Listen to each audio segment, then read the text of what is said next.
তো স্বাগত বন্ধুরা, সবাই কেমন আছো? আশা করি সবাই খুবই ভালো আছে। তো once second welcome to our YouTube channel and Facebook page স্বপ্নের ডায়েরিতে। তোমাদের স্বাগত জানাচ্ছি স্বপ্নের ডায়েরিতে। আর অবশ্যই দেখতে পাচ্ছ যে একটা ট্যুরে বেরিয়েছি আসলে।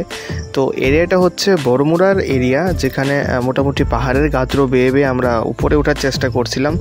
শরীরটা খুব ভালো নেই, তো ভাবলাম একটা ছোট রাইড দেওয়া যায়।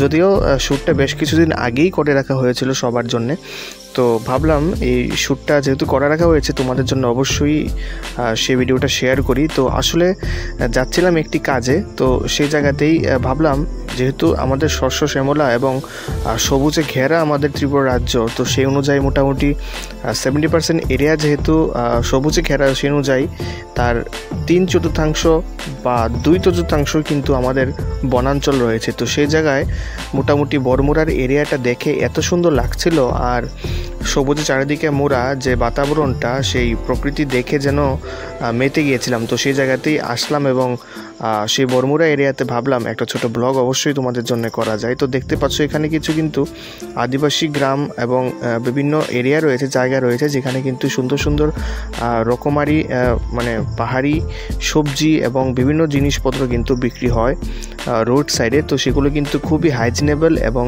খুব মানে ফার্মিং যেহেতু ওরা বাড়িতেই করে থাকে, সেই অনুযায়ী কিন্তু এগুলো একদম ভেজালহীন বলতে সেখানে কিন্তু কোনো মানে বিষক্রিয়া ঘটানোর মতন কোনো রাসায়নিক সার ব্যবহার করা হয় না। এটা হলো সেই আমাদের যে তাপবিদ্যুৎ কেন্দ্র রয়েছে, যেখান থেকে গ্যাস উত্তোলন করা হয়, সেই জায়গাটা কিন্তু আমাদের বড়মুড়ার এরিয়াতে রয়েছে, যেটা এখন ক্রস করলাম।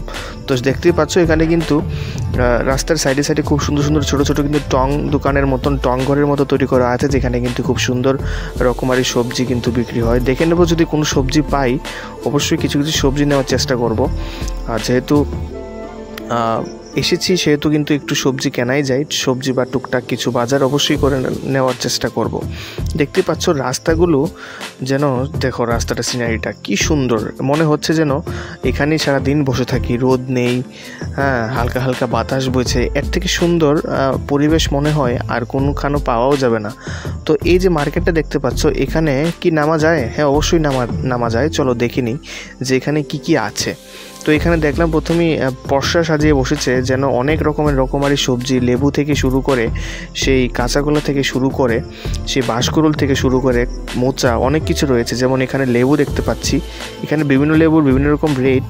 কলার মোচা রয়েছে, এগুলো দেখতে কিন্তু জঙ্গলি কলার মোচা, খুবই টেস্টি হয়, আমরা খেয়েছি আগে। তো আমি এখান থেকে উচ্ছে নিয়েছি এবং লেবু কিনেছি, তো যেগুলো কিন্তু খুবই হাইজিনেবল, ভালো লাগে দেখতে।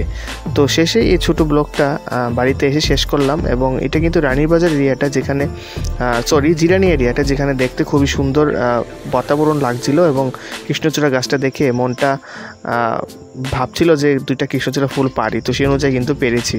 তো এই ছোট্ট ব্লগটা শেষ করার সময় এসে গেছে। তো বেশ কিছু সময় কিন্তু কাটিয়েছিলাম সেই সুন্দর ভাবেই। তো চলো দেখা যাক আরেকটা নতুন ব্লগের সঙ্গে থাকো, দেখতে থাকো স্বপ্নের ডায়েরি।